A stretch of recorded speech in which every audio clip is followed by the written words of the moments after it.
Et donc passons aux origines de la Grande Guerre donc dans les manuels scolaires français et allemands avec Rainer Bendig donc, qui est professeur d'histoire et de français à Osnabrück, avec Monsieur Tison qui est secrétaire général de la PSG et avec Alexandre Lafont qui est docteur en histoire contemporaine à l'université de Toulouse 3 et également conseiller pédagogique pour la mission Centenaire. Voilà, je leur laisse la parole. De la même manière, vous avez à peu près 3/4 d'heure, 1 heure pour aborder la question. Et c'est donc les 3 intervenants que vous retrouverez tout à l'heure lors des ateliers. Voilà, c'est à vous, messieurs.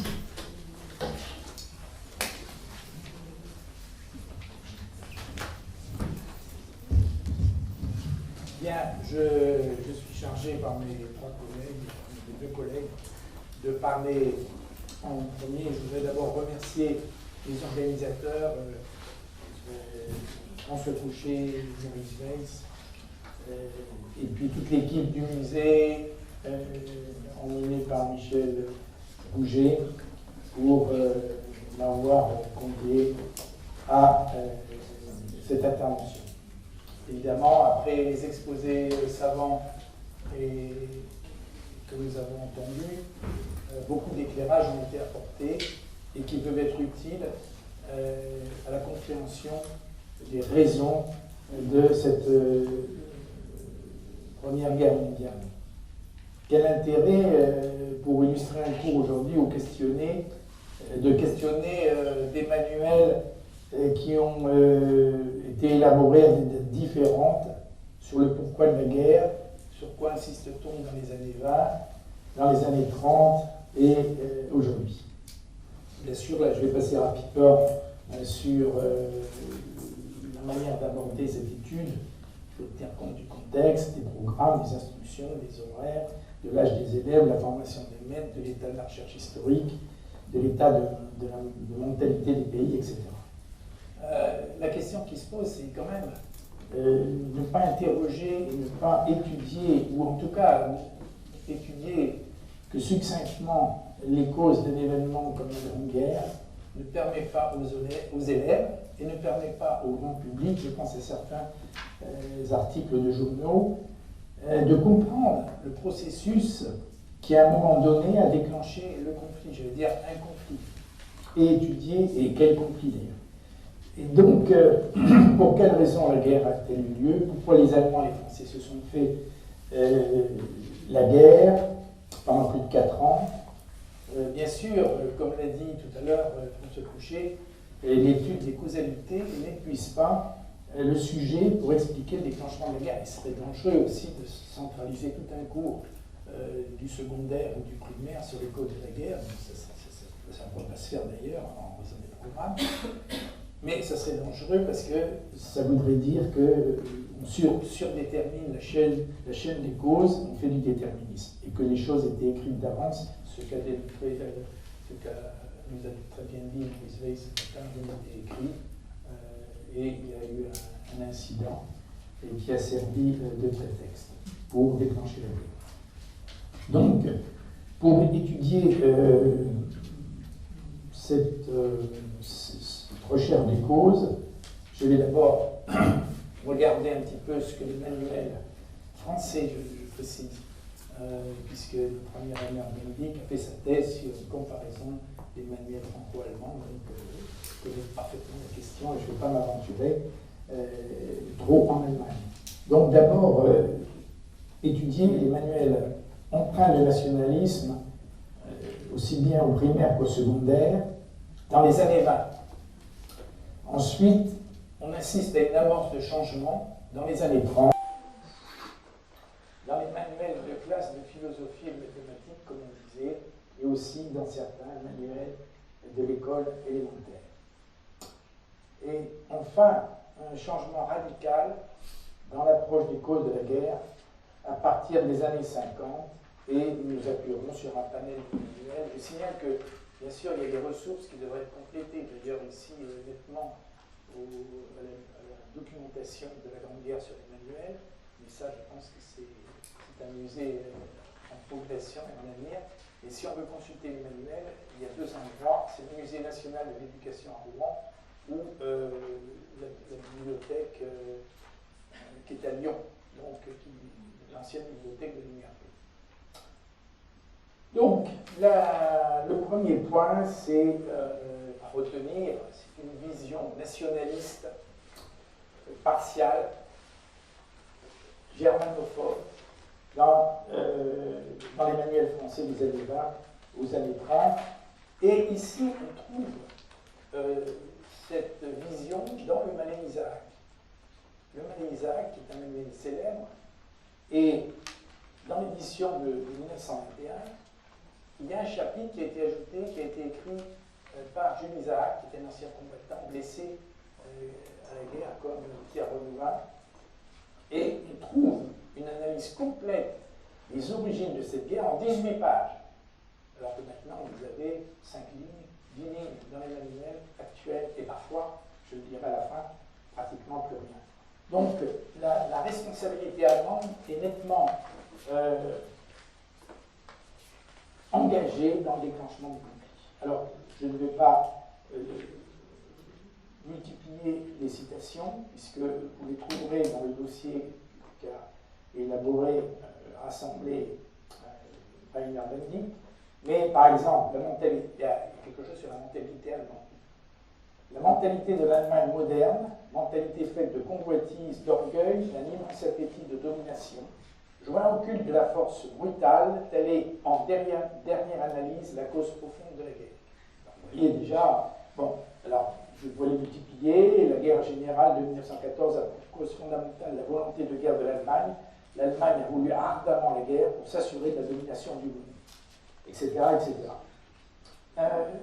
Je vais passer rapidement. Alors, dans les autres manuels, si je rappelle que je les lise, c'est la même chose. Par exemple, dans le Hatier, un fait est certain, d'un mot, le Kaiser pouvait arrêter l'Autriche. Il l'a poussé en avant. Les causes, alors il y a les causes profondes, et il analyse tout, les rivalités diplomatiques, les rivalités économiques, etc. Et il y a les rivalités nationales, il y a les causes immédiates. Et dans les causes immédiates, bon, ben, c'est l'Autriche qui, poussée par l'Allemagne, déclenche la guerre. On trouve les mots aussi agression, invasion. Curieusement, ce mot invasion disparaît d'ailleurs dans certains manuels publiés sous le régime de Vichy. Par exemple, l'Allemagne n'envahit pas la Belgique, mais l'Allemagne entre en Belgique. Hein, la même chose. Alors, dans les manuels primaires, et je vais aller assez rapidement, la dotation Carnegie, en 1921, a organisé une vaste enquête sur les manuels scolaires et les livres de lecture portant sur 7 des principaux belligérants. Il s'agissait de rechercher dans les tendances qui les animent au point de vue de la conciliation internationale et du rapprochement des peuples. Donc c'était dans un but, si vous voulez, de compréhension internationale, de rapprochement des peuples hostiles. Et donc, en Allemagne, l'exaltation du patriotisme et du militarisme est remarquée, elle est très vive, et les manuels allemands, et ça, Rainer en parler mieux que moi, la guerre n'a pas été voulue par l'Allemagne, mais elle est due à la haine de la France, aux ambitions russes, au mercantilisme anglais, quant au manuel de géographie, continue à enseigner l'Alsace, terre d'empire. Et en France et en Belgique, on fait une place excessive aux anecdotes invérifiables, aux légendes, etc. Le ton est patriotique, nationaliste, accusateur contre l'Allemagne. Le Lavis, le célèbre Lavis, cours moyen, écrit le 18 janvier 1871, avait été pour la force et l'orgueil allemand un jour de triomphe. Le 28 juin 1919 fut le jour du châtiment. Voilà. Et puis il ajoute aussi, s'adressant aux enfants en 1919, sans désirer la guerre, j'ai toujours espéré qu'un jour viendrait où la France prendrait sa revanche. Bon, etc. Vous avez d'autres manuels, c'est la guerre du droit et de la justice. Plusieurs manuels, etc., montrent que c'est l'Allemagne, dans les manuels du primaire, qui est la grande cause du déclenchement, etc. Je passe pour dire que,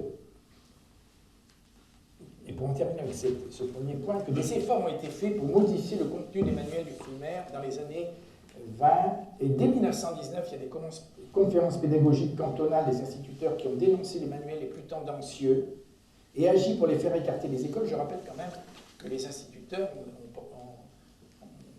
ont eu énormément de tués pendant la Première Guerre mondiale. C'est la profession qu'on a le plus en proportion. Oui.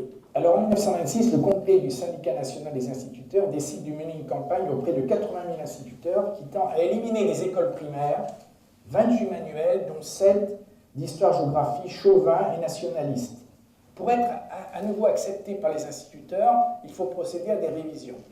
Et ainsi, le Gauthier Deschamps, chez Hachette, avait en 1924 publié une page sur la paix glorieuse, présentant le traité de Versailles comme l'inexorable loi des expiations.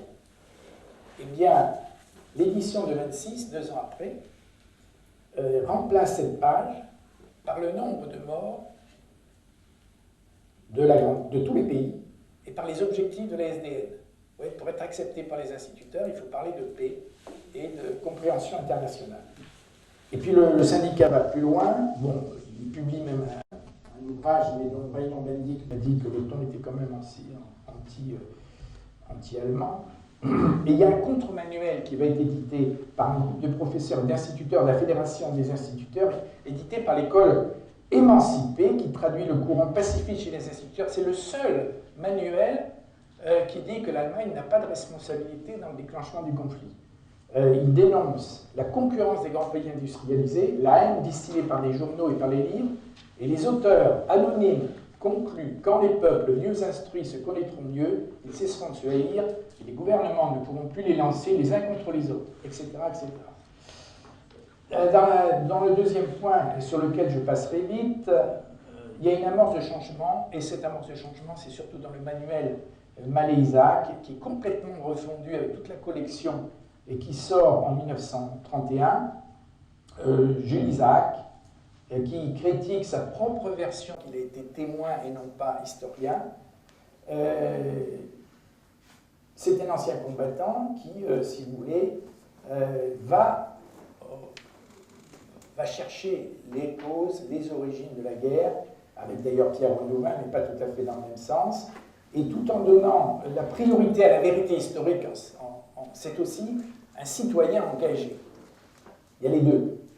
Il ne négligeait pas les exigences nouvelles de compréhension internationale à propos des questions délicates comme les origines de la guerre 70 et de 1914. Et alors, il a inventé un système, il a introduit dans les documents ce qu'il appelle les deux points de vue, c'est-à-dire qu'il donne la parole dans le contenu du cours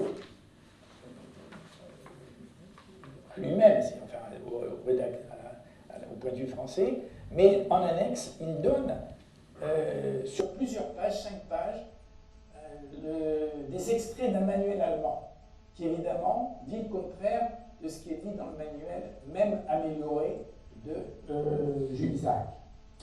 Chez les instituteurs, si vous voulez, ce qu'on peut dire, c'est que malgré les efforts du syndicat des instituteurs, il y avait un courant nationaliste, il y avait des non-syndiqués aussi, les instituteurs n'étaient pas syndiqués, il y avait les réticences de l'administration, et le nationalisme belliqueux existe toujours selon le rapport introductif au congrès du SNI en 1937, et d'ailleurs, les premières mesures des autorités d'occupation ont interdit un certain nombre de manuels, donc par exemple chez Belin, le manuel de Brossolette, de la famille, parce que anti-germanique, patriotique, etc. Alors, il y a quand même eu un fait dans ce second point à signaler, c'est la rencontre entre les historiens français et allemands en 1935, à la suite des conférences de La Haye, et il y en a eu 2. La deuxième a tourné court à cause d'intervention d'un délégué allemand qui était nazi antisémite, mais il y a une amorce de rapprochement franco-allemande à l'initiative des Allemands, de souligner. Ce qui est paradoxal, puisque le nazisme était déjà là, et il est lancé en 1935, et elle aboutit à une réunion à Paris entre la Société des professeurs d'histoire-géographie, Jules Isaac, Pierre Renouvin, y participaient, ainsi que le secrétaire du SNI, Georges Lapierre. Et 40 propositions ont été proposées. Ça devait être diffusé en France et en Allemagne, mais en Allemagne, c'était diffusé utilisé ultra confidentiellement parce que le gouvernement allemand a interdit la diffusion pratiquement, car la propagande nazie battait son plein à l'école. Enfin, la rupture, dans la troisième partie, il y a une rupture radicale après la Seconde Guerre mondiale sur l'approche des causes dans les manuels. Et on peut dire rapidement que le dialogue franco-allemand a été très fécond sur le contenu des manuels scolaires. Et il y a eu, je crois, 17 réunions d'une commission franco-allemande qui a abouti à l'adoption de 40 propositions en 1951. Et c'est dans la perspective de nouveaux programmes décidés en 1957 et applicables en 1962, elles furent largement diffusées auprès des éditeurs, des enseignants et des auteurs de manuels. En voici un article fondamental, d'ailleurs Maurice Weiss l'a repris d'une autre façon, c'est la proposition 18. Les documents ne permettent pas d'attribuer en 1914 une volonté préméditée de la guerre européenne à aucun gouvernement ou à aucun peuple. La méfiance était au plus haut point et dans les milieux dirigeants régnait l'idée que la guerre était inévitable. Chacun attribuait à l'autre dispensée d'agression, chacun acceptait le risque de guerre et ne voyait la sauvegarde de sa sécurité que dans les systèmes d'alliance et le développement des armements.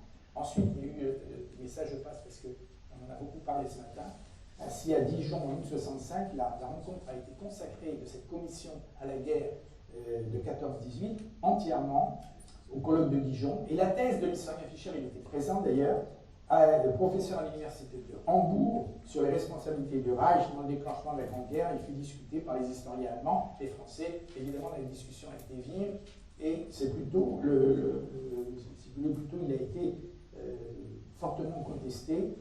Et cette polémique est apparue, ce qui est quand même très intéressant, dans les manuels de haute tenue. Par exemple, je pense au Hattier Nizam Berstein, qui consacre 2 pages aux thèses de Fischer. Il cite le texte de Bettman-O'Reilly et il y a toute l'analyse des thèses de Fischer, et une analyse critique, mais une analyse quand même importante. Et c'est repris dans d'autres manuels jusqu'en 1988. Donc je ne reviens pas là-dessus. Maintenant, je voulais dire qu'actuellement, disons depuis les années 50, il y a un discours sans haine ni préjugés nationalistes au lycée et à l'école élémentaire. Dans le manuel Hachette, justement, de 57, à nouveau Jules Isaac, aidé par André Albra, procède à une mise à jour du manuel en fonction des recherches historiques, de la quête de compréhension entre les peuples, et il publie en annexe toujours sa méthode des deux points de vue, un document sur les horreurs de la guerre, notamment les fameuses atrocités commises par les troupes allemandes en Belgique et dans le nord de la France, et la psychose de guerre.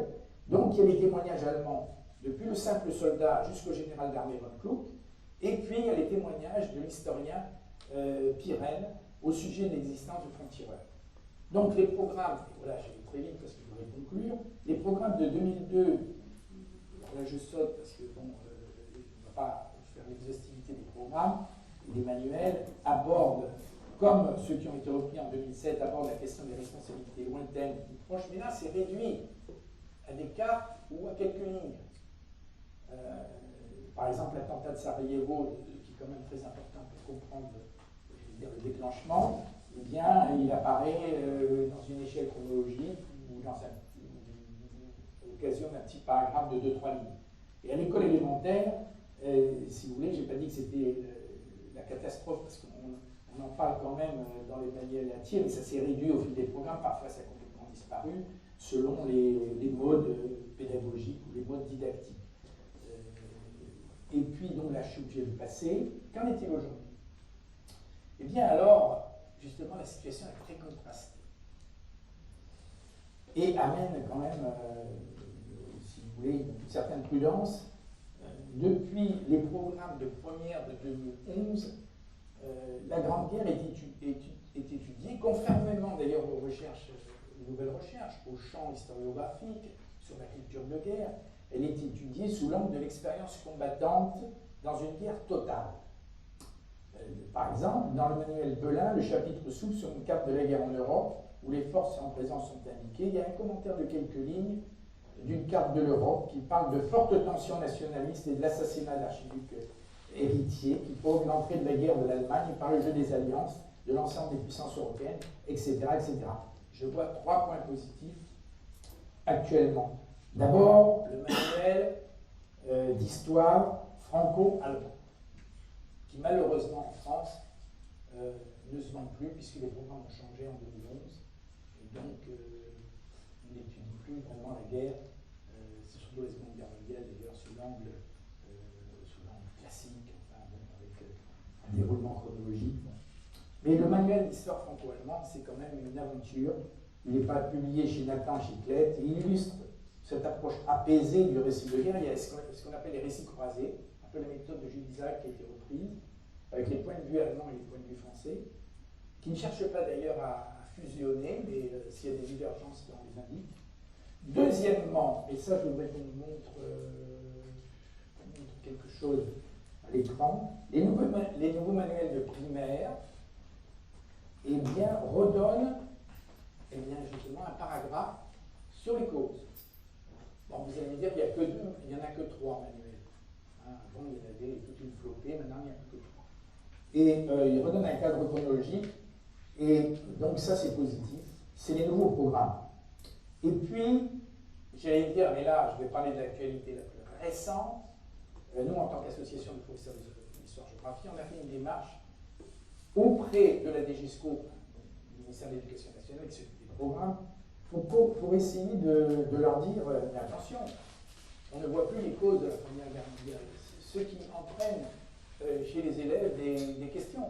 Ben, ils se sont tués, mais pourquoi cette sauvagerie, c'est absurde. Et donc, on a une méconnaissance totale, et qui est voulue quand même par les programmateurs en disant, oui, mais si on parle des causes, on va consacrer 1 heure, c'est ce qu'on nous a répondu hier en 3e, j'ai dit, pourquoi vous ne mettez pas les causes? Vous consacrez 2 pages à la bataille de Verdun, c'est très bien, 2 pages au massacre des Arméniens, mais par contre, la bataille de la Marne, où a disparu, alors qu'on est dans le cadre de la commémoration. Voilà, un manuel de l'école élémentaire.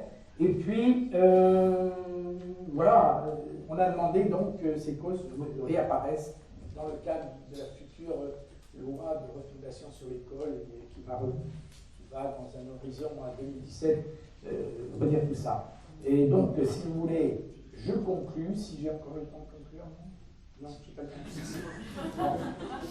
J'ai dépassé le temps, c'était une catastrophe. L'examen des manuels scolaires français de 20 à 2011 montre l'évolution du traitement des causes de la guerre.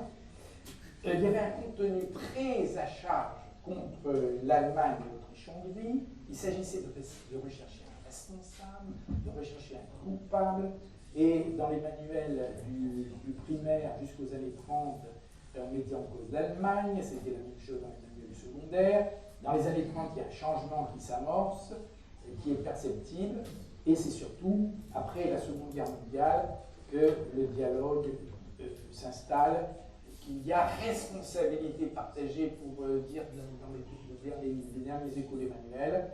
Et ce que je voulais dire, c'est que ça pose un problème sur le plan didactique et pédagogique de négliger la connaissance des fondamentaux, et inévitablement la question ressurgit chez les enfants et les adolescents: pourquoi la guerre a-t-elle eu lieu? Bon, si le manuel ne le dit pas, si le professeur ne le dit pas, mais là le professeur est libre quand même, dans une certaine mesure, il est quand même contrôlé par des inspecteurs qui disent: ah, attention, ne parlez pas des causes parce que vous allez perdre du temps, monsieur.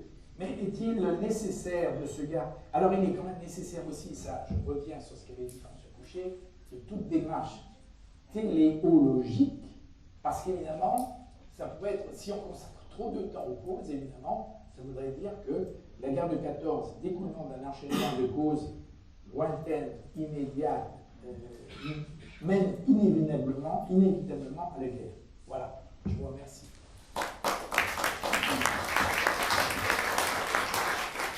J'ai un mot à dire sur ce document qui sort du Lisa Weinstein, parce que j'en ai pas parlé. C'est qu'il y a aussi, en dehors des instituteurs, des instituteurs qui plaident pour si vous voulez, une élimination des préjugés nationalistes, il y a aussi les mouvements d'anciens combattants. Ici, vous avez une association de mutilés de la Meuse qui dit qu'il faut enseigner complètement différemment la guerre et insister auprès des enfants pour avoir un programme de paix sur les horreurs de la guerre. Donc, il détaille, hein, il faut montrer des mutilés, il faut montrer des corps éventrés, etc. Et donc, si vous voulez, c'est aussi l'effort des anciens combattants pour dire c'est la guerre des lèvres. Il y en avait encore une. Hein. Ça, c'est le programme des équipements stratégiques de libération. Et ça, c'est les manuels récents. Vous voyez, alors, vous voyez les manuels récents. Bon, il y a notre grand Jaurès qui est là. Ah oui, non, ça, c'est un manuel de 94, pardon, où là, la responsabilité partagée, hein, le poids de la facilité. Ça, c'est à la suite de la controverse Fischer. Et c'est un historien allemand qui s'appelle Hermann, hein, qui a fait ce texte. J'en ai encore une. Hein.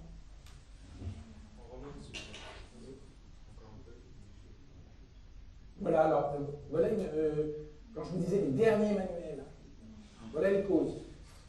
Voilà, vous avez la carte, quelques lignes. Bon, c'est quand même insuffisant, honnêtement. Hein. Ça vient d'accord avec moi. Et si de ce colloque du musée de la Grande Guerre de Mons, il y a un écho auprès du ministère, je crois que ce colloque aura enfin, sur ce point-là, réussi. Je vous remercie. Alors, mesdames, messieurs, chers collègues, tout d'abord, je tiens à vous remercier de m'avoir invité, d'être parmi vous. Aujourd'hui, nous, Français et Allemands, nous oublions trop vite que nos relations sont des relations très spéciales parce qu'elles sont si étroites. Dans d'autres parties du monde, on nous envie pour l'état de nos relations. Un professeur serbe, et quand je dis professeur, en allemand, je dirais Lehrer, donc un professeur de collège, de lycée, non pas un scientifique ou un universitaire, car eux, ils se rencontrent toujours dans des colloques internationaux. Mais des professeurs qui donnent vraiment des cours au lycée ou au collège, pour eux, c'est beaucoup plus difficile d'entrer en contact avec ses collègues de notre pays. Donc, un professeur serbe aurait du mal à parler devant ses collègues croates sur le dénombrement de la Yougoslavie. Ou encore aujourd'hui, un professeur arménien aurait le même problème à parler à ses collègues turcs du déplacement des populations dans l'Empire ottoman. Mais le fait que moi, le professeur allemand que je suis, parmi vous, ne pose plus aucun problème. Et c'est vrai au sens inverse. En février prochain, il y aura un colloque à Hanovre organisé par l'Association des professeurs d'histoire de la Basse-Saxe et il y aura également des collègues français qui vont présenter leur approche à la Grande Guerre. C'est devenu banal, mais quand même, il faut s'en rendre compte, à mon avis. Tout cela est possible parce qu'il n'y a plus de différence entre nous, Français et Allemands, sur les faits, sur les événements de notre histoire commune. Et nous avons du mal à comprendre la haine que nos ancêtres professeurs d'histoire ont propagée les uns sur les autres, eux qui étaient aussi intelligents que nous, eux qui ont fait les mêmes études scientifiques que nous. Cela me pose toujours un problème à comprendre cette haine de nos ancêtres. Et c'est pourquoi mon intervention aura deux parties. D'abord, je veux que nous travaillions sur des manuels français et allemands de l'avant-guerre, de la guerre et de l'entre-deux-guerres. On fera ça en atelier. Bon, j'ai des documents avec moi. Les textes allemands sont traduits en français. Il y aura certainement quelques fautes là-dedans, mais je suis sûr que vous arrivez à comprendre les textes français. Et pour ceux qui lisent l'allemand, voilà, l'original est toujours à côté. Et puis, je voudrais vous présenter les approches des manuels les plus récents. Mais d'abord, pourquoi étudier les vieux manuels? Ils sont quand même dépassés, plus du tout de l'actualité, diriez-vous. Alors, pourquoi confronter nos élèves avec ces documents qui nous donnent plutôt un sentiment de honte professionnelle? Mais l'intérêt est justement là-dedans. L'intérêt didactique, c'est l'altérité de ces textes, surtout quand on les étudie dans une perspective binationale comparatiste. C'est donc un intérêt de méthode. Ce vieux manuel font comprendre ce qui est si difficile à faire passer à nos élèves, c'est-à-dire que toute histoire est une construction en fonction des besoins d'un présent. La vérité historique, c'est la vérité d'un présent qui veut s'expliquer son passé pour assurer l'avenir. Pour nous, c'est évident, mais pour les élèves, c'est extrêmement difficile à comprendre cette partie de notre discipline. Et puis, c'est la conscience historique tout court. Donc, savoir que nos points de vue aujourd'hui sont le résultat d'un très long développement et surtout, ce n'est pas la fin de l'histoire. Nos enfants auront certainement d'autres points de vue que nous. Et c'est cela qu'on doit faire apprendre à nos élèves pour qu'ils aient un esprit critique, une approche critique à ce que nous faisons avec eux.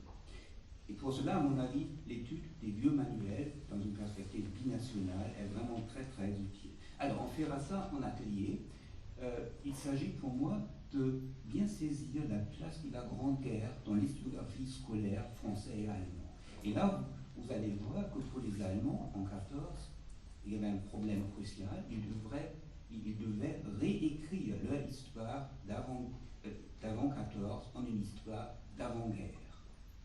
Tandis que les manuels français étaient beaucoup plus dans la continuité d'une certaine vision très républicaine, orientée aux valeurs de la Révolution française. Après 18, Hubert l'a dit, il y avait des tentatives de rendre les manuels plus pacifiques. En France, on a réussi à le faire, surtout grâce à l'œuvre de Jules Isaac. Donc, au centre de ce parti de l'atelier sera l'œuvre de Jules Isaac, qui, lui, en 1930, a dit dans le propos de son livre Un débat historique, Les origines de la guerre, quand il lit son manuel de 1920, il en ressent une certaine honte rétrospective. Et donc il a créé une approche didactique complètement nouvelle. Pourquoi? Bon, ça on va en travailler en atelier, mais les Allemands, eux, leurs manuels, après 18, je dirais, ces manuels sont encore pires, encore plus guerriers que les manuels de la guerre elle-même. Et justement, pourquoi? Et là, on va donc parler de l'actualité par celui de ces cartes-là qui apparaissent dans les manuels allemands en 1926, donc après Locarno. Voilà, ça serait donc notre besoin en atelier. Mais quand nous, Français, alors vous les Français, moi l'Allemand, quand nous travaillons ensemble, je l'ai dit, on n'a plus de problème sur le contenu, mais on a des problèmes sur ce que nous faisons en classe. C'est-à-dire la question, qu'est-ce que c'est un bon enseignement de l'histoire? Donc c'est l'approche didactique et les méthodes que nous utilisons en classe qui sont complètement différentes. Et c'est pourquoi je voudrais vous présenter maintenant l'approche des manuels allemands les plus récents, comment ils traitent la question des origines de la guerre. J'ai préparé une traduction, surtout des questionnaires, parce qu'on va mettre au centre du débat les questionnaires. Les questionnaires, c'est vraiment sur les tâches des élèves, donc en analysant les questionnaires, on comprend ce que les élèves doivent faire. Évidemment, je suis marqué par mes travaux sur le manuel franco-allemand. Je vais vous donner un exemple d'une question, fil conducteur du manuel franco-allemand. Je vais la lire. En quoi la monarchie constitutionnelle prépare-t-elle l'instauration d'un régime parlementaire en France? Vous êtes tout à fait d'accord avec cette question, je suppose. C'est une bonne question qui pourrait développer la problématique. Ou bien une autre question. Comment la France est-elle devenue républicaine en dépit d'un contexte difficile? Voilà. Alexandre, bonne question. Ah oui, bonne question. C'est une bonne question. Alors, les didacticiens allemands, par exemple, Andreas Körber, il est professeur de la didactique de l'histoire à l'université de Hambourg et un des didacticiens le plus en vue, le plus écouté en Allemagne. Alors pour lui, ce sont des questions extrêmement mauvaises. Maintenant, vous êtes certainement plus surpris pourquoi une telle question peut être une question mauvaise. Et c'est très simple pour Andreas Körber. Il dit ces questions-là se situent à l'intérieur d'un espace de solution clos sur lui-même. On demande aux élèves de donner une interprétation considérée préalablement comme juste. Donc les élèves ne doivent rien d'autre faire que reproduire et cela fait obstacle au développement de l'autonomie de jugement des élèves et à leur capacité réflexive. Bon, c'est un compte rendu du manuel franco-allemand qu'Andreas Kober a fait. C'est quand même fort. Donc, l'enseignement à la française est un enseignement mauvais. Bon. Mais notre manuel a également des questions à l'allemande et on a eu beaucoup de mal à faire imposer ces questions. Je vais vous en lire une question maintenant. Mes collègues Guillaume Lecontrec et Henri Daniel. Alors je vais vous lire. Il s'agit maintenant de la révolution de 1848.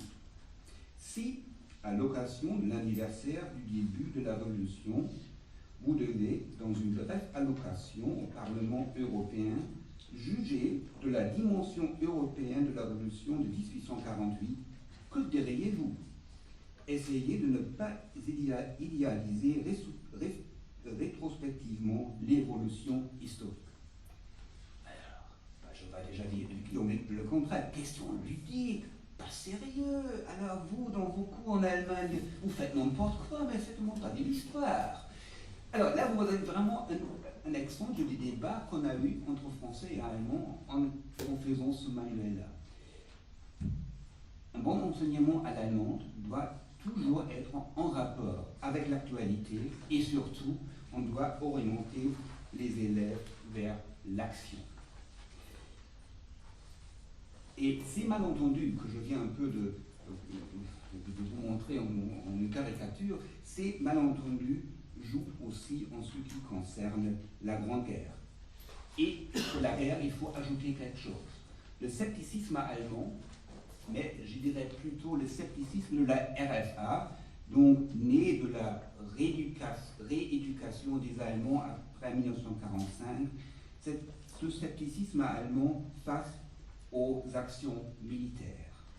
Les collègues allemands qui ne connaissent que leur méthode, donc le système allemand, comprennent très mal une autre approche qui met en avant les actions militaires. On est tout de suite taxé de militariste, d'un procédé un peu guerrier. Alors je vais vous donner un exemple maintenant. C'est encore plus loin, encore, stop, c'est ça. Voilà. Alors là, vous avez devant vous la traduction du questionnaire, là en bas.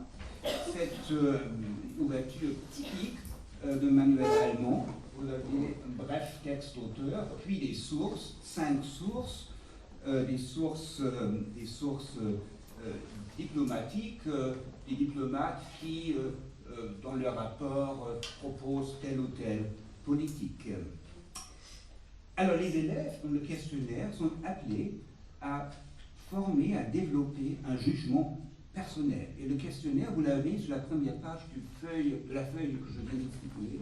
Donc tout d'abord, ils doivent rédiger un article de dictionnaire pour l'entrée La crise de juillet. Puis, ils doivent mener une discussion sur les raisons de participer à une guerre. Une guerre, en allemand, on dit aussi einen Krieg. Donc une guerre, c'est pas la guerre, la grande guerre en question, mais tout à fait général, une guerre. Puis, numéro 3, décrit la situation et les motifs des différentes étapes pour participer à la guerre. Bon.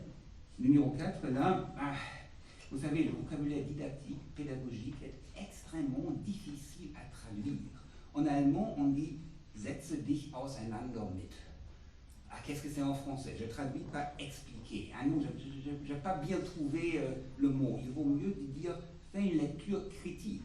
Alors, choisis un des politiciens qui a participé aux décisions et fait une lecture critique de sa position face à la guerre. Et puis finalement, décrit la position de l'empereur et comment ses propos, en légitime défense, la conscience nette et les mains propres, nous prenons l'épée. L'essentiel, c'est le jugement de l'élève. Les faits sont presque au deuxième niveau. Premier niveau, l'important, c'est l'opinion de l'élève. Et vous constatez qu'il n'y a pas des mots de question, par exemple qui, quand, où, quand, pourquoi. Il y a ce qu'on appelle en allemand Arbeitsauftrag. Ce mot aussi intraduisible en français. Donc il y a des incitations rédige, décrit, explique des incitations qui incitent à travailler. Et non pas des questions, parce qu'une question qui, quand, où, pourquoi implique déjà une réponse correcte, juste. Et donc, c'est là l'espace de solution clos lui-même. Et donc, sich auseinandersetzen und bien kommentieren, c'est toujours appel à l'opinion personnelle de l'élève. Alors, comment ça continue, la deuxième page? Donc, c'est la deuxième page du chapitre de la Grande Guerre. On a deux affiches de propagande de l'époque, et puis des positions de deux historiens, un historien anglo-germanique, Jean Breur, qui a écrit une biographie importante sur Guillaume II, et puis Thomas Nipperdey, historien de Munich, il est mort il y a une dizaine d'années, qui est plutôt un consolateur. Donc les deux énoncent des interprétations de la crise de juillet. Il y a trois questions en bas. La troisième question, c'est « Schreibe deine Meinung zur Kriegsschuldfrage auf ». Donc, écris ton opinion sur la question des responsabilités. Ah, François, je hoche la tête. Et ça, dans mes cours, je dois procéder comme ça. Et maintenant, voilà, la réaction est déjà importante. Ça montre bien nos différends ne sont plus dans les faits, mais bien dans l'approche didactique. Alors, il faut parler de l'approche didactique et moins des contenus, si on veut vraiment arriver à faire quelque chose de commun. Je vais encore vous présenter deux autres manuels. Là, c'est maintenant la page 2 du document. La page d'ouverture, donc Einstieg, ça veut dire entrée ou page d'ouverture, montre d'abord une carte postale de Guillaume II. Je ne connais plus des partis, je ne connais que des Allemands. Puis une photographie de Jaurès. Dans le texte, on explique que Jaurès a été assassiné par les nationalistes. Et puis une carte postale de Bebel, 1914. Bebel est déjà mort, mais on dit bien fait. Défendez notre empire, si j'étais encore en vie, moi, je serais parmi vous.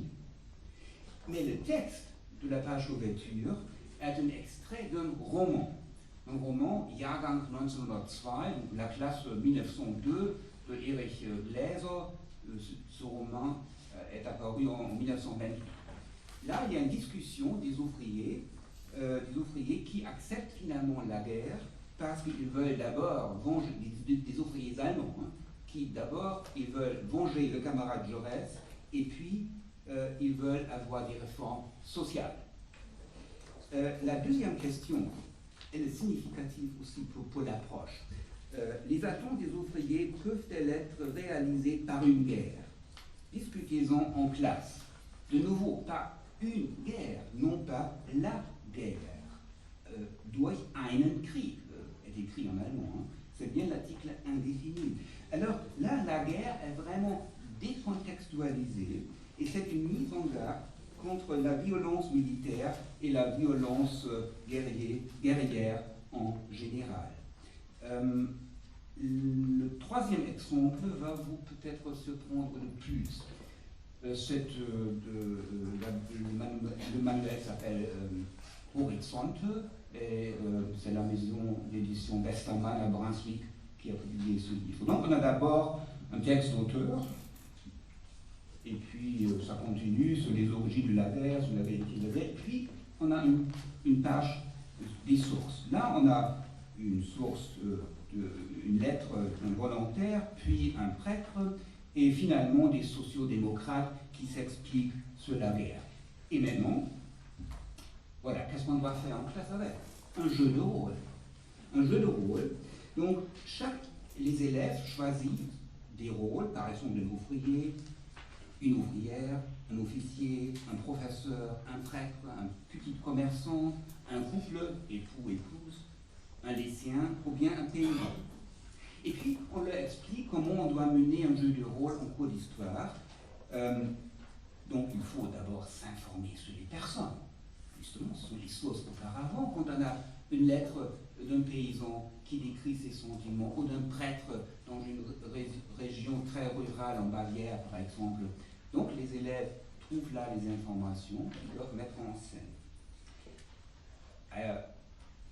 Vos réactions, c'est beaucoup trop ludique, et c'est pas sérieux. Et non, pas du tout, hein. Oui, j'ai mené tous ces débats, je les connais bien. Mais les élèves, qu'est-ce qu'ils apprennent alors? D'abord, ils apprennent à mettre en perspective une situation historique. Deuxièmement, ils apprennent à reconnaître la relativité de toute vérité historique. Et troisièmement, ils sont forcés à prendre une position. Alors pour terminer, je vais vous montrer une feuille de travail. Cette feuille de travail, ce sont des matériaux qui accompagnent le manuel de Westermann Horizonte.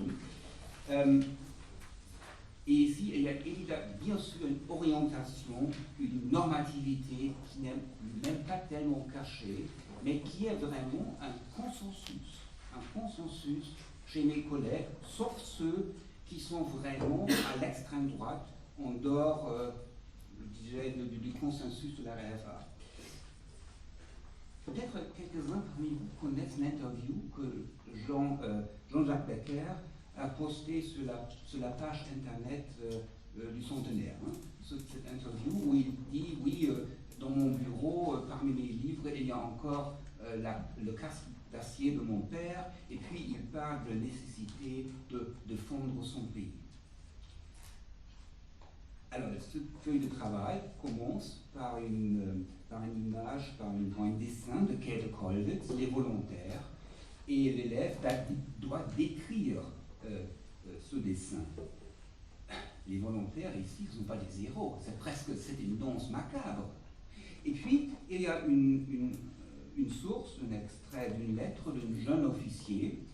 Dans l'introduction, on apprend que cet officier va bientôt mourir, et il dit dans ce texte, nichts Schöneres kann es für mich geben, als mein irdisches Leben auf dem Altar des Vaterlandes zu opfern. Donc il n'y a rien de plus beau pour moi que de sacrifier ma vie sur l'autel de la patrie. Les élèves doivent faire ressortir de la lettre de l'officier les motifs de l'enthousiasme de guerre. Et puis, il y a une brève notice de Käthe Kollwitz dans son journal intime, qui a lu dans un journal allemand quelque chose sur l'envie du sacrifice, die Wollust des Opferns, qui aurait atteint les femmes allemandes, et donc elle donne une vision très critique de cette phrase-là, et les élèves sont confrontés à la tâche suivante: quelles sont les contradictions en comparant l'enthousiasme du jeune officier avec la note de Käthe Kollwitz. Son fils cadet Peter, âgé à peine de 18 ans, est tombé en tant que volontaire de guerre le 22 octobre 1914 en Belgique. Et puis la question finale, connais-tu des conflits armés actuels auxquels les hommes s'engagent avec passion? Alors quel est le but? Le but, c'est qu'on doit sensibiliser les élèves contre toute action guerrière en général. La Grande Guerre disparaît. Mais maintenant, quelqu'un qui est habitué à travailler comme ça, maintenant vous mesurez peut-être l'incompréhension d'un professeur allemand qui, par exemple, voit cette interview du professeur Becker, ou ce professeur allemand qui ne connaît que ce concept en présence d'une leçon sur la Grande Guerre qui ne demande pas aux élèves de dire leur opinion sur la guerre, opinion qui, bien sûr, doit être une vision très critique face à l'action militaire. Donc, le résultat, et à mon avis, c'est vraiment préoccupant. Ce ne sont plus les événements et leurs interprétations qui opposent aujourd'hui Français et Allemands, mais c'est la perception réciproque de leur comportement en classe qui crée aujourd'hui des malentendus, ou pire, la conviction que l'enseignement propre est bien meilleur, plus performant et plus exigeant que celui de l'autre. Donc, plutôt que de parler seulement des événements, du contenu, il s'agit aujourd'hui de trouver une réponse commune à la question « Qu'est-ce que c'est un bon enseignement de l'histoire ?» Je plaide donc en faveur d'une réflexion commune sur des questions didactiques et méthodologiques. Voilà un projet franco-allemand à l'auteur du centenaire. Merci.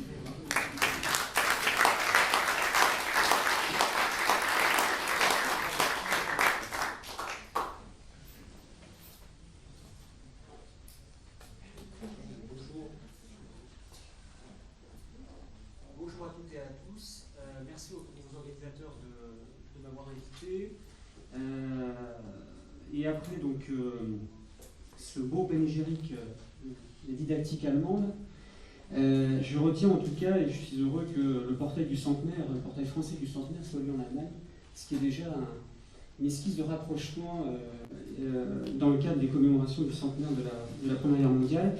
Et pourquoi pas, effectivement, mais nous y avions songé à proposer, comme tu as dit très justement, un rapprochement des enseignants du premier et du second degré, français et allemand, qui ont effectivement peu l'occasion de se rencontrer. Alors, mon intervention sera un petit peu transverse par rapport à celle d'Hubert Tison d'une part et de Rainer Bendick. Donc, je me suis intéressé aux origines de la Première Guerre mondiale dans les manuels et en particulier à travers les documents qui sont proposés aux enseignants dans ces manuels.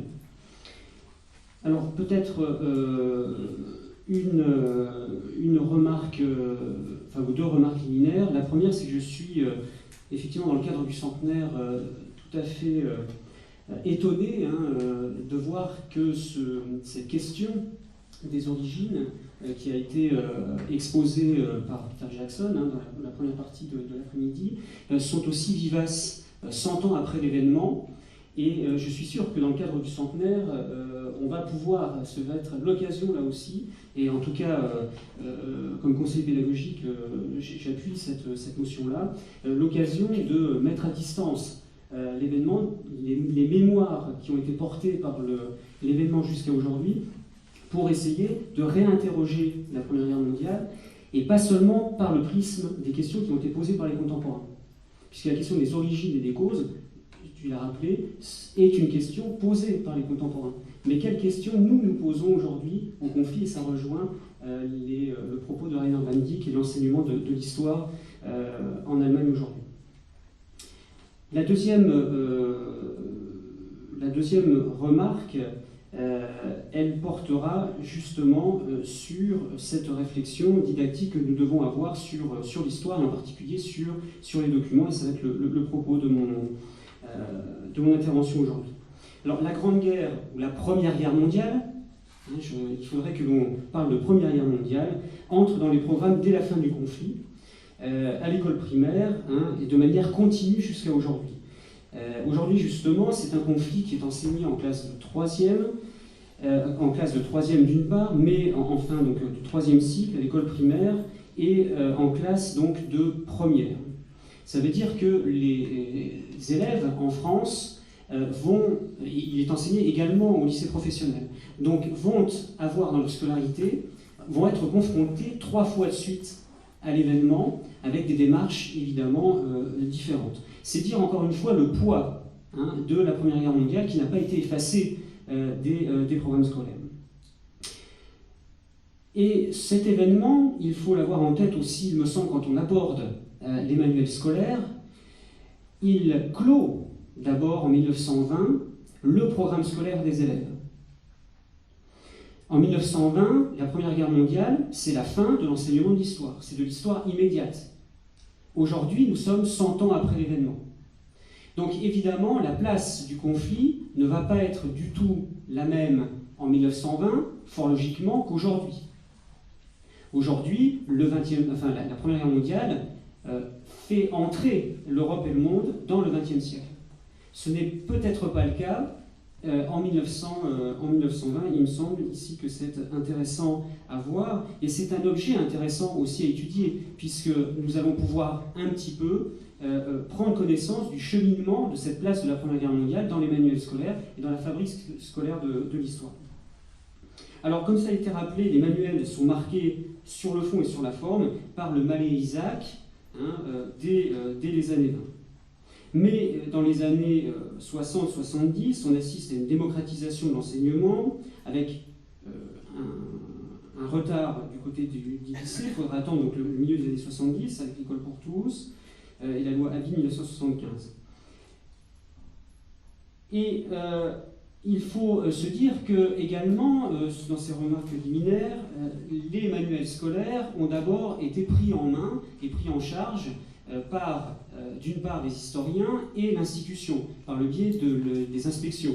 de l'inspection générale en particulier. Ce qui n'est pas forcément non plus le cas aujourd'hui. Et deuxièmement, aujourd'hui, le manuel scolaire est un marché. C'est un marché concurrentiel, et donc un objet économique qui doit plaire, entre guillemets, à la fois à l'enseignant et évidemment aux élèves qui vont l'utiliser.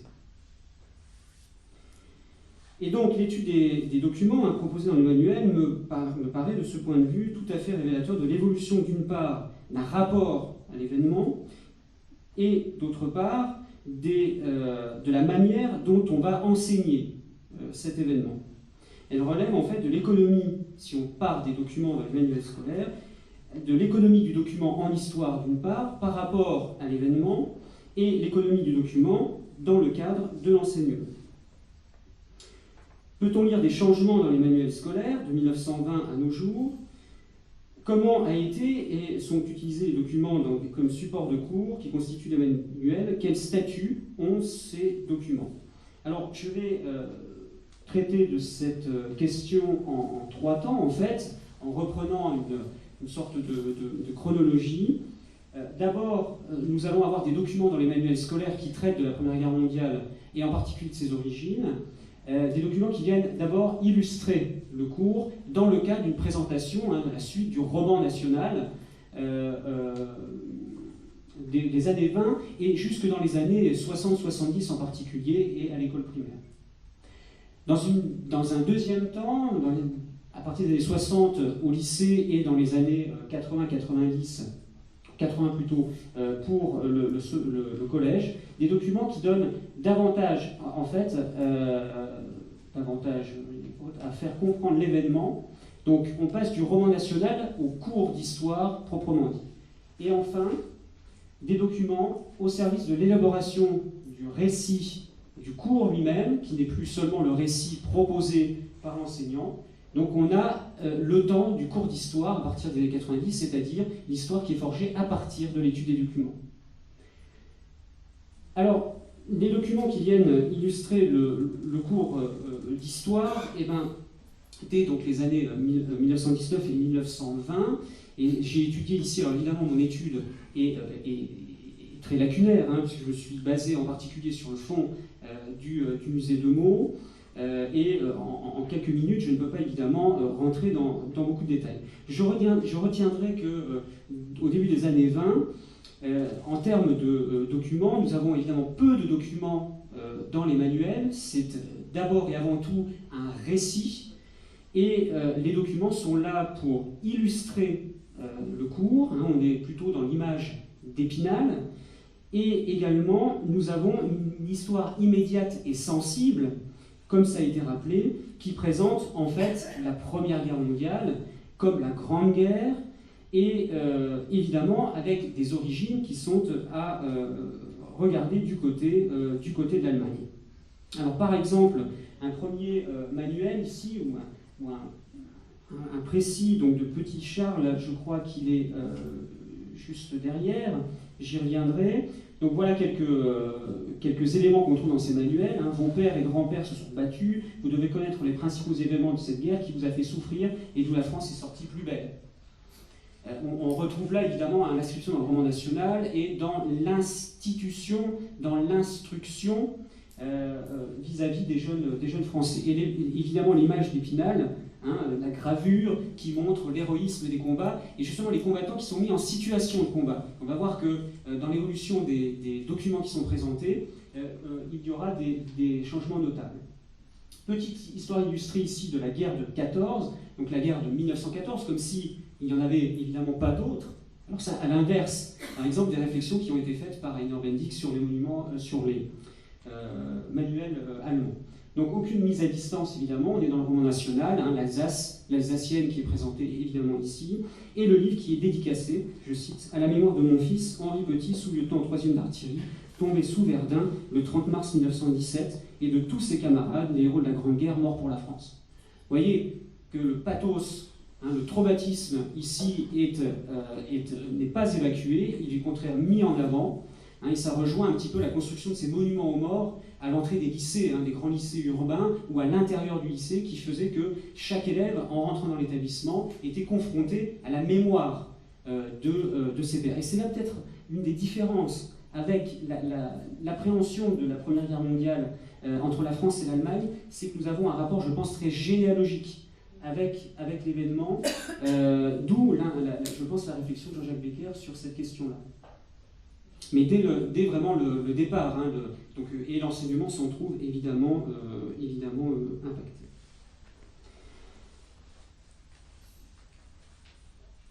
Donc je passe ici à un autre document, peut-être, ou pas, voilà. Voilà ces images d'Épinal, évidemment, qu'on va retrouver en noir et blanc dans ces manuels. On voit bien que la place du document illustré, du document qui est illustré est peu importante, au profit évidemment du texte et du récit national qui peut se développer. Sur les origines, une constante, c'est la figure de l'assassinat, la gravure de l'assassinat de l'archiduc à Sarajevo, et également quand il y a des textes, des lectures proposées aux élèves, c'est essentiellement des textes politiques, et en particulier des textes qui montrent comment les Français en fait ont réagi à la déclaration de guerre de l'Allemagne et la déclaration de guerre de l'Allemagne. Donc en filigrane, le document rappelle le récit qui est proposé, c'est-à-dire l'Allemagne est à l'origine de la guerre, on est dans les années 20-30 essentiellement en particulier. Il est à noter que l'assassinat par exemple de l'archiduc et cette gravure ou ces gravures, c'est encore une image d'Épinal largement utilisée par les manuels scolaires à titre illustratif, comme s'il fallait un document qui approuve, qui prouve qu'il y a bien eu assassinat.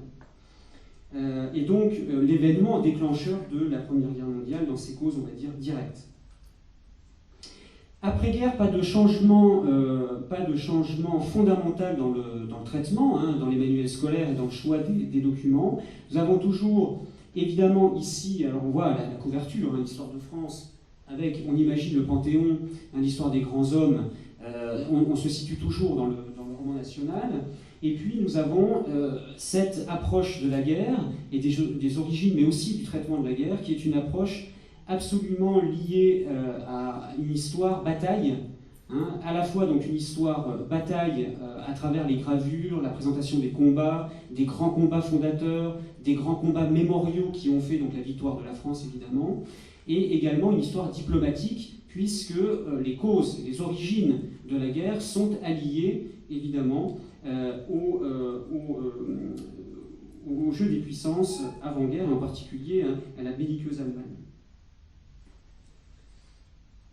On trouvera même sur un manuel scolaire qui est donc à l'Inc, du second degré pour un de 1948, une gravure de l'archiduc, alors c'est le titre, l'archiduc et sa femme, dans une voiture en train de rire.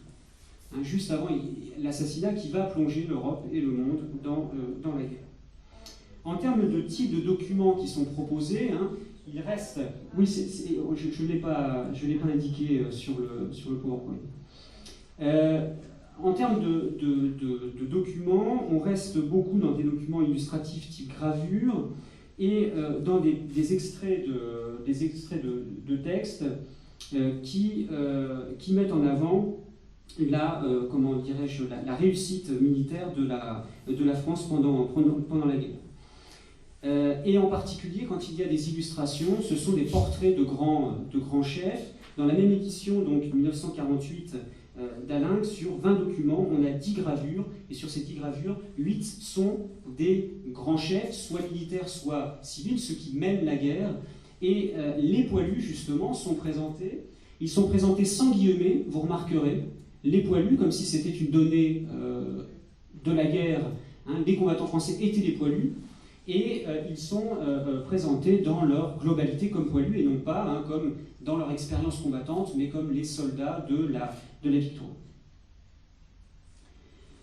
Donc, permanence de cette histoire bataille et cette histoire nationale, j'avais ici quelques éléments aussi à vous présenter. La Grande Guerre, c'est pas la Première Guerre mondiale, ça reste la Grande Guerre. On est ici en 1952 et on voit tout à fait la place du document. Le document, en fait, n'est pas un document d'histoire, il est une illustration, et une illustration qui sert le récit, en fait, du cours. On le voit très bien ici, avec l'épisode du Taxi de la Marne. On n'a même pas de photographie, mais bien un dessin représentant la scène, et avec la valorisation du mythe national, du récit. Le soldat et l'officier sont distingués sur la scène.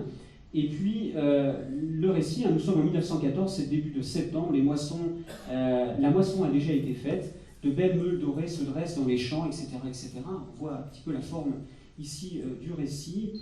Et le résumé, en 1914, l'Allemagne fait la guerre à la France. Point. On est dans les années 50 encore, d'où la permanence de ce traitement, à la fois donc minimal au point de vue des documents et très orienté au point de vue du discours. Alors quand on parlait de la place des grands chefs, on voit bien encore ici une illustration qui est un dessin. Donc le manuel est là pour égayer la lecture en fait et le cours du maître, et non pas utilisé comme tel pour faire de l'histoire. Alors voilà, grâce à deux grands généraux, Joffre et Foch, la France gagne la guerre de 14-18 contre l'Allemagne. Tout le reste est effacé, la dimension européenne, la dimension internationale. Alors, il va y avoir à noter ici quelques changements dans les années, évidemment, 80, essentiellement 80. Alors, Nicolas Offenstadt avait montré en quoi, en fait, l'histoire universitaire est décalée par rapport aux manuels. Les manuels et les programmes décalés par rapport à l'histoire universitaire. Et donc, on retrouve, en fait, les grands changements qui sont indiqués sur cette diapositive dans les manuels scolaires à partir des années 80. D'autant que donc, le contexte épistémologique et didactique change. J'ai marqué quelques points ici. De grandes thèses sortent dans les années 70. On parlait de Jean-Jacques Becker. Il y a Jules Morin également, Antoine Pro, qui, donc au tournant de la fin des années 70, début 80, sortent de grandes thèses et commencent à renouveler l'historiographie de la Grande Guerre. Et voilà le type de document qu'on va retrouver. Ici, un manuel d'Antoine Pro en 1982. On voit toujours la place importante du récit, mais les documents qui commencent à fleurir en couleur, qui prennent une grande variété et qui ne sont pas donnés comme un dû, mais qui vont permettre aussi de les interroger. Sauf que dans ces manuels-là, il n'y a aucune question qui sont proposées aux enseignants, par exemple. C'est aux enseignants, il n'y a pas de proposition de question, c'est aux enseignants de faire leur propre questionnement. L'arrivée aussi de dossiers documentaires, donc on voit que le document est interrogé pour lui-même, avec un élargissement des problématiques autour de la Première Guerre mondiale, et c'est valable pour les origines. On est ici dans une histoire en particulier sociale et économique, avec les causes de la Première Guerre mondiale, qui deviennent à la fois des causes diplomatiques, mais aussi des causes liées aux rivalités économiques, et donc on a un élargissement en fait des problématiques qui est valable pour l'ensemble de l'interrogation sur le conflit.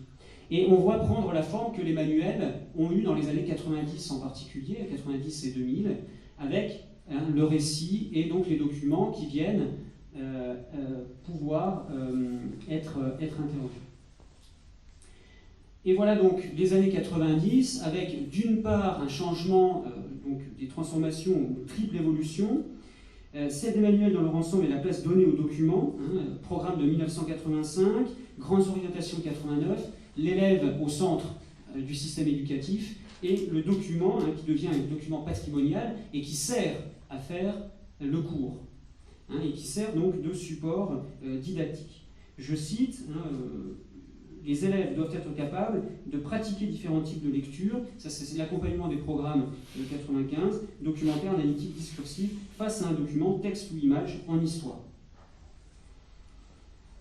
Et on va même aboutir, au début des années 2000, je me souviens de ça, je crois, à des manuels sans synthèse, c'est-à-dire sans récit. C'est-à-dire que ce sont les documents interrogés qui font le cours. Alors, sur les origines de la guerre elle-même, je l'ai dit, on a une évolution avec l'arrivée de l'histoire culturelle, fin des années, dans les années 90, avec donc 1992, l'ouverture de l'historiel de la Grande Guerre de Péronne. 1998, le livre d'Annette Becker et de Stéphane Rousseau, hein, sur 14-18, retrouver la guerre, et le glissement vers une certaine domination, de l'histoire culturelle. Et ceci va évidemment peser sur l'histoire enseignée dans les manuels scolaires, avec, par exemple, en 1999, dans le Magnard pour les premières, un dossier symptomatique, combattre, titre d'article de Stéphane Rousseau, de livre même, hein, les soldats au front, à partir d'objets et d'objets de l'historial de la Grande Guerre de Péronne, avec une très grande orientation, puisqu'on va trouver couteau de tranchée, matraque de tranchée, crucifix fabriqué dans une tranchée et avion miniature en cuir. On trouve évidemment ici, hein, les grands paradigmes de l'histoire de Péronne, à savoir, hein, la violence, la haine, le retour du religieux, hein, la croisade, l'eschatologie de la Grande Guerre, et évidemment la culture de guerre, puisque les objets produits sont des productions évidemment liées à la guerre, qui en est l'alpha et l'oméga. Alors, les questions portent sur le paradoxe d'une guerre à la fois moderne et archaïque. Les mots sentiment, tenir, maintenir, morale apparaissent centraux. On est là dans une lecture de l'histoire éminemment culturelle.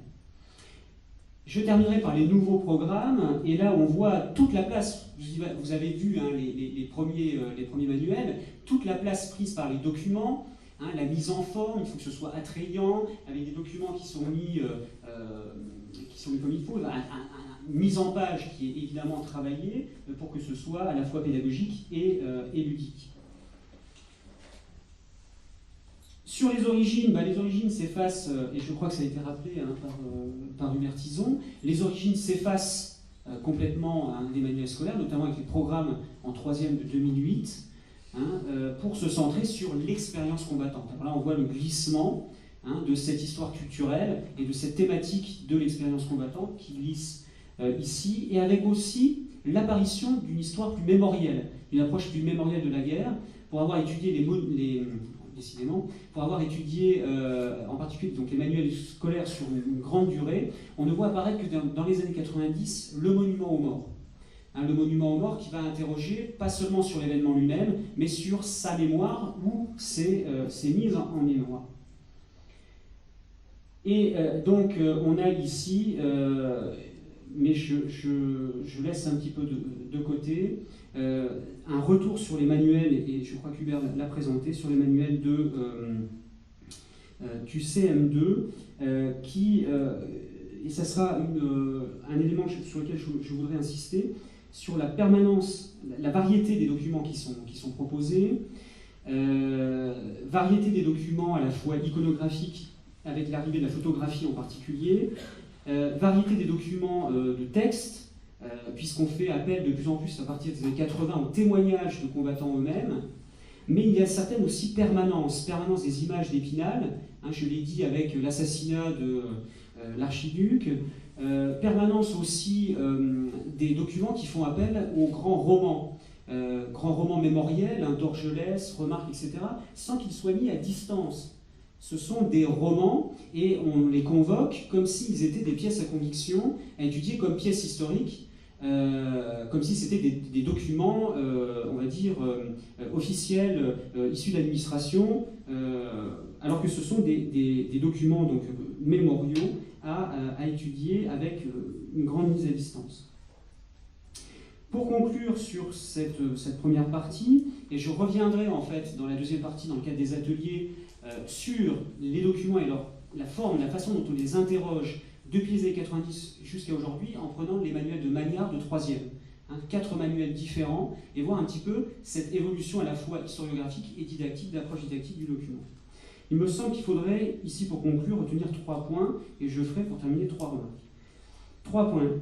On retrouve en fait dans la thématique des origines, dans le choix des documents, dans les manuels scolaires, les 3 grandes orientations historiographiques, les grands temps historiographiques qui ont été mis en avant par Antoine Pro et G. Winter, c'est-à-dire une approche histoire-bataille diplomatique, de la Première Guerre, où les origines sont un élément central de l'approche de la Première Guerre mondiale, et une histoire plus économique et sociale. Je n'ai pas eu l'occasion de le dire, mais dans les manuels, on va retrouver la place de l'État, justement la place des rivalités économiques dans les années 80, 70, 80, et une troisième orientation historiographique, un temps historiographique, celle de l'histoire culturelle, sans que les autres soient évidemment non présentes, mais voilà, avec quelques décalages, j'ai eu l'occasion de le dire. Deuxième point, d'un point de vue didactique, on voit une transformation entre le document illustratif et le document qui est à l'origine de la production du discours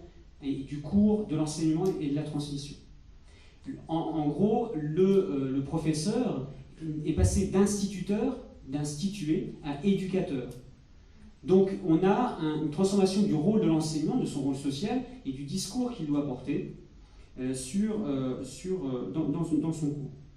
Troisième point, élargissement de la nature des documents qui sont convoqués, avec un souci réel d'aller piocher par le biais des nouvelles problématiques, des nouveaux documents, des affiches, les photographies privées de combattants, sources directes de combattants, des objets, on l'a vu, ça peut être aussi extrêmement intéressant de travailler sur les objets quand les positions qui sont proposées ne sont pas caricaturales ou impressionnistes. Il reste que les documents sont parfois extrêmement mal mis en valeur, et ça a été dit par Laurent Wirth et Nicolas Offenstadt dans des articles sur les manuels scolaires et la Grande Guerre. Souvent on trouve encore dans les manuels des documents qui sont présentés sans date, sans origine du document lui-même, et ça pose de vraies questions sur l'économie des documents en histoire. Les trois remarques pour terminer. Quand on travaille sur les manuels, on ne travaille pas sur les programmes scolaires. C'est une autre problématique que je n'ai pas voulu aborder ici. Et il me semble que dans cette perspective, il faudrait mener une enquête sur la réception de ces manuels, sur leur usage. Parce que comme il a été noté, je crois, quel est l'usage des manuels scolaires dans les années 20 par des militants pacifistes, instituteurs pour une grande partie d'entre eux. Quel est l'usage aujourd'hui des manuels scolaires? Est-ce que les enseignants utilisent les manuels scolaires et de quelle manière? Est-ce qu'ils prennent un document, tous les documents? Est-ce qu'ils remanient les questions, etc. Donc là, il y a des enquêtes qui ont été menées, qui sont encore menées, qu'il faut continuer à mener, évidemment.